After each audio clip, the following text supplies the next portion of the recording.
Do you know that the richest pastor in Africa, or even in West Africa, they are from Yoruba people? The highest pastor nwere private jet bụ ndị Yoruba. Ndị Yoruba bụ the highest people nwere highest number of population na church. Second bụ ndị Bini, ndị Edo. Ma do you know na etu ndị Yoruba si nwee private jet pastors ha ada anụ mkpọtụ ha anụ ada anụ mkpọtụ ha. Their internet bloggers and influencers ada anụ mkpọtụ ha. If I have operation mind your business. Eche ekechego na my diary nwe onye Igbo nwere private jet. Nwere pastor onye Igbo nwere private jet. Unless because obuso na onwe ya mana ma amaro nwe ke biru dynamis. But apart from that, nwere onye Igbo nwere private jet. Nwere onye Igbo nwere the biggest university pastor. Nwere onye Igbo nwere highest ride. Ọkwa ndị Yoruba na ndị Bini. Mana ndị Yoruba na ndị Bini ada anụ mkpọtụ ha anụ. They always hide their own nke ha na-adịrị ha. And that is why you see content creators ndị Bini ha na-eje eme show, na-eje eme program na church. Their church members, their pastors na-akpọ ha show, kpọ ha content, ha abịa na church, mee their program for church and get paid. Onwe na-anụ mkpọtụ ha. Mana nke ndị Igbo bụ onwe onye nwere 500 members na church, a ga-agbagide ka akpị gbatue ka ọ nwụọ. Sọsọ ndị Igbo na-eje ụka, so ndị Igbo na-eme holiness, so even when the person is not even in the land of Igbo, ndị Igbo ya like fight nke ha o pinye onye aka ọkụ. That is why one certain time one guy from nowhere pụta bupute Tommy si na Tommy bụ ahịa iwu, na Tommy bụ nke ọ na-egbu mmadụ na-agagharị na from school to school. Before you could know it, Tommy eburu afọ ọjọọ just ka e wee megide ka wee pinyụọ effort of the man nwe Tommy. The other time, okay, currently now, na-ebuka onye Igbo gwa burukwa gaga erisko tomato jikwa mee nke na-egbukwa mmadụ o ji na-eme nke na-emeka nka, all in the name of gịnị na onye abụ onye Igbo ejikwa gịnị je pinyụọ business onye Igbo.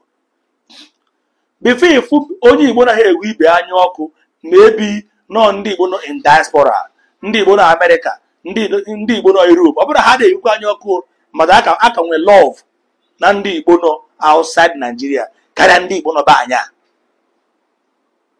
Mmadụ ga na-eme ofu onye kịta ya enwe chọọchị ebe a kịta, ọ ga na-akakwa nke eburu one ministry, religious ministry, onye nke enwe nke onye nke a ya eje connive with others ka emechisie ịbụọ na abụọ, so mụ bụ eze ga-akwụ ọtọ o ju n'ala Igbo. That is why a na-ekwutokwu freedom. Ụfọdụ ya na-agbakpu ya agbakpu, ụfọdụ na-agbajọ ya agbajọ. I don't know the tribe ndị Igbo si wee pụta. I don't know the planet ndị Igbo si wee pụta in general. Ọ bụrụ onye Imo steeti zọọ Biafra, ndị Anambra na ndị Enugu na ndị Ebonyi asị laịlaị na onye Imo steeti amazọ Biafra, na ọ bụrụ onye enwetara Biafra. Onye Anambra azọ Biafra, ndị Imo na ndị Abịa na ndị Ebonyi na ndị Ena ajụsụ na ọ bụrụ onye Anambra. Onye Abịa azọ ya azọ asị mara ọ bụrụ ndị Abịa na ndị Ebonyi. Onwere onye na-ekwute na nke ibe, onwere onye ga-ekwute sị let us stand ka anyị nọ n'okpuru onye a ka onye achị anyị. That is why mmadụ pụtasị na Igbo enwere eze. Ọ bụrụ na Igbo enwere eze kama na onye ọbụla bụ eze be gbakere onye Igbo bụ pastọ nwere private jet. Mana ebe na Yoruba ị ga-afụ pastọ nwee 1 2 3 4 5 private jet. Isi na ife onye ahụ na-eme bụ fake, wetin carry you enter in church? Our father na-asị na onye mmiri fụrụ ọkpa ka ọ na-eri. Are you trying to tell me that if you stay in your house and call upon the name of the Lord, pray, talk to God, that God will not answer your prayers? Ị na-achọ ịgwa m na ị nọrọ be gị chụọ aja were ọjị na nzu ka a na gọọ ọjị n'ụtụtụ were ose mechie ka esi eme emechie ekpere kpọkuo Chukwu oke abịa ma wenye ọjị elu kpọkuo Chukwu oke abịa mana Chukwu amazaghị ekpere. That is why na mmadụ mejọ mmadụ na mgbe ochie n'ala Igbo ọ pụtara were ọjị debe n'anyanwụ kpee ekpere n'anyanwụ.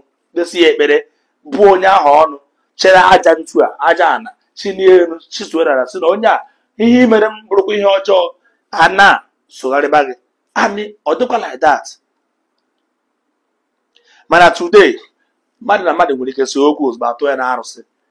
Ihe na-agụ ndị an average Igbo man bụ mmadụ na mmadụ nwee okwu si gbuo ya nwụọ ka so nyanwa kwụrụ ọtọ nyanwa bụrụ eze n'ụwa. Gị nwa jere ebe dibịa confirm na be dibịa bụ fake. Wetin carry you enter dibịa house? Don't you know that enwere a God's time? That God's time is the best. Ijechezi ebe dibịa wee chọpụtazi na dibịa ha bụ fake. Ọ bụrụ na ọ beghị ị ga-ama na dibịa bụ fake. See, listen, let me tell you, nothing like n'ihe abụ na mmụọ ọjọọ na-enye onye nsogbu na onye a nwere attack. Every human being, that is why you ever see ije nwoke esika. Every human being must have up and down. Every human being must have up and down. And with the ups and downs to every human being. That is the reason why at times this month you will progress this month. Nobody say you get juju. Nobody say you too they pray. At times other months everything will do scatter. That is normal life for every normal human being. If it is not so, Bill Gates would have remained the richest in the whole world. But because man they went up and down, that is Bill Gates is not gonna drop or he's no longer richest.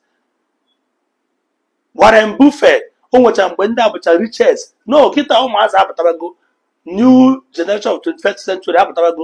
There will come a time when Elon Musk will not be top 10. That is why only which are now. Man can be everybody when you put a hand on a cabin sick or more. When you wear church, when you cause I kept to you because no one nor when you can one direction, you cause I kept to you some more. Okay, all this is naming that. Onwere native doctor nwere private jet na Igbo? Answer is no. But bịa na Bini ka efu ndị tọwara ego ha na-enye mkpọtụ. Edo State, Kogi State, come to Yoruba land, you see people wey get money. Come to a private jet wing na Abuja. You see private jet owned by many pastors. They are from Yoruba and Edo State. Onwere nke onye Igbo back ebe ahụ. But you can never hear their voice. You can never hear when they are abusing each other. Ihe ndị Igbo mụtara kịta bụ onye emeghara ozugbo atụkwasị pam ka agbatue. Oruzie niile pụta complain about this man is a fake man of God. Because now you go there. If you do your house, sit down, pray, call upon the name of the Lord. Do you think that God will not answer your prayers? Stay away from evil and iniquity. Because you want chap money. Every time, average African man, they always they believe say they do them for village. Nobody they do you. As I did like this now, nobody they do me. If I come out this month and begin to get difficulty, I will just go back and talk to my God. The only thing I will do, I will just talk to my God. Say, God, don't allow this burden to be much. Though burden will come, but don't allow it to be much. Because waiting no kill a man, make man strong and stronger. Ndị Igbo kwesịrị echiche abịa internet onye kwa cha. Though people ya say Jeff actually get away they do saka. Yes, mana mmadụ na-grow. People they grow in age, in wisdom and everything. Mgbe abụ ruo esi na ọ dị ka mara onye awụsaka na amara go awụsaka na I need to drop on many things. As they drop was we they meet up better contacts. They build up better strong contacts. So I don't want to be talking much. If you need a reliable source for your travel agency and whatever, this is travelis.ng, #1 shop blog. Were okwu nke mmadụ mere ife.